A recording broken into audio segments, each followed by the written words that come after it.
Assalamualaikum warahmatullahi wabarakatuh. Perkenalkan, nama saya Alarabintang Purnama. Saya di sini akan menjelaskan tentang model infrastruktur jaringan. Jaringan komputer adalah sebuah kumpulan komputer dan peralatan lainnya yang terhubung dalam satu kesatuan. Jaringan komputer himpunan terkoneksi sejumlah komputer autonomus.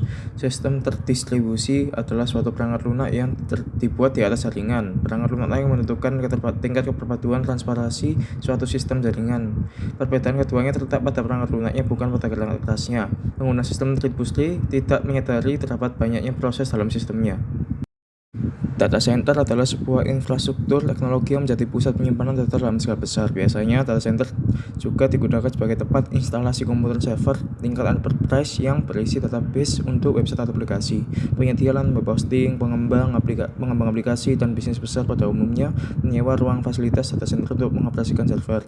Data center biasanya digunakan ratusan hingga ribuan rak komputer server. Komputer inilah yang nantinya akan dijadikan penyimpanan dan pengelolaan data. Cara kerja data center. Seluruh server yang ada pada sebuah data center biasanya dapat diakses secara online melalui berbagai portal. Agar data dalam server dapat diakses, maka server akan dihubungkan ke internet melalui berbagai perangkat jaringan seperti switch, router, dan sebagainya. Data yang berasal dari server yang diteruskan ke masing-masing router, setelah itu baru diterima oleh para user. Fungsi data center sebagai tempat penyimpanan data skala besar. Sebagian besar yang menggunakan data center yaitu pemerintah, perusahaan besar, atau perusahaan multinasional yang mana data mereka miliki tentu tidak kecil, maka dari penyimpanan cloud saja tidak cukup. Mereka perlu ruang lebih besar. Sebagai tempat menyimpan data juga akan diproses dan disebarkan pada pengguna yang membutuhkan. Sebagai private cloud, data center ini dapat difungsikan sebagai private cloud. Dalam hal ini seperti untuk menghosting aplikasi bisnis internal. Jenis-jenis data center: colocation data center, enterprise data center, cloud data center, edge data center, micro data center. Pembagian jaringan berdasarkan cakupan. 1. PAN, Personal Area Network. Contoh Bluetooth, IRDA. LAN, Local Area Network. Biasanya IP komputer susun dalam suatu kelas. Contoh lab komputer. MAN, Metropolitan Area Network. Contohnya satu kota atau wilayah. WAN, Wide Area Network. Jaringan yang telah mendunia atau internet. Pembagian jaringan berdasarkan aksesnya. Yang pertama, intranet bisa diakses untuk kalangan internal. Yang kedua, internet bisa diakses oleh publik. Pembagian jaringan berdasarkan membagunya. Yang pertama, ad hoc. Yang kedua, infrastruktur. Macam-macam topologi jaringan. Yang pertama, topologi bus. Kedua, topologi star. Ketiga, topologi ring. Keempat, topologi tree. Yang kelima, topologi mesh.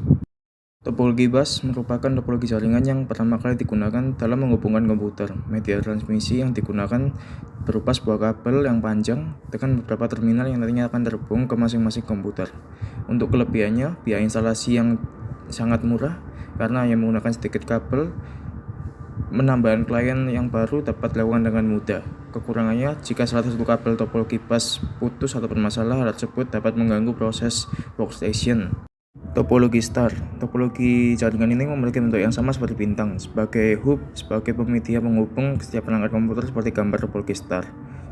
Untuk kelebihannya, apabila salah satu komputer mengalami masalah, jaringan topologi ini tetap berjalan dan tidak membuka dari komputer lain. Untuk kekurangan, jika switch sebagai titik pusat mengalami masalah, maka seluruh komputer yang terhubung pada topologi ini juga mengalami masalah. Topologi ring digunakan dalam jaringan dengan performa tinggi karena membutuhkan bandwidth yang besar dan beberapa fitur yang digunakan. Untuk kelebihannya, memiliki performa yang lebih baik daripada topologi bus, mudah diimplementasikan. Kekurangannya, kinerja komunikasi dalam topologi ini dinilai rumit, banyaknya jumlah titik node. Topologi mesh adalah gabungan dari topologi ring dan topologi star. Secara pengertian, topologi mesh merupakan suatu hubungan antar perangkat di mana masing-masing perangkat terhubung secara langsung ke perangkat lainnya dalam jaringan. Untuk kelebihannya, cara pengiriman data yang digunakan sangat banyak, jadi tidak perlu khawatir datanya tabrakan. Untuk kekurangannya, proses instalasi jaringan pada topologi ini sangatlah rumit, membutuhkan banyak kabel.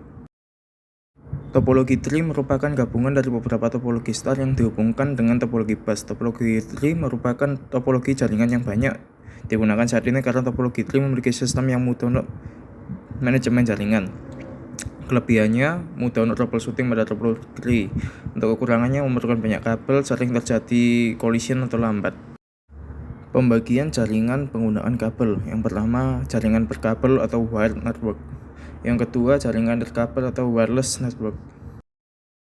Jaringan berdasarkan siarannya atau castingnya, unicast 1 ke 1, multicast 1 ke grup, broadcast 1 ke semua. Terima kasih, kurang lebihnya mohon maaf. Wassalamualaikum warahmatullahi wabarakatuh.